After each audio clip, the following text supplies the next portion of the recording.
Here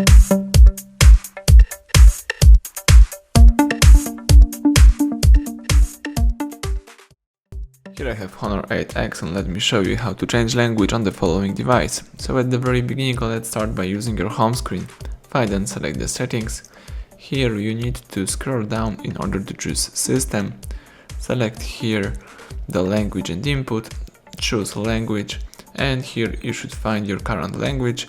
If you would like to change it, let's choose Add Language. And here you've got the full list of available languages. In my case, let me choose for example the Espanol from España. So as you can see right now, here I have the Espanol and I can place it into the first position right here. So now I can use the Spanish version of my device. As you can see, the whole list of settings and also apps are in Spanish. If you would like to go back to previous version, to the English one, let's choose Ajustes. Let's scroll down, choose Sistema, tap Idioma y Traducción de Texto, choose Idioma and place English into the first position. That's it. So now you can use the English one more time. Thank you for watching, please subscribe our channel, leave thumbs up under the video.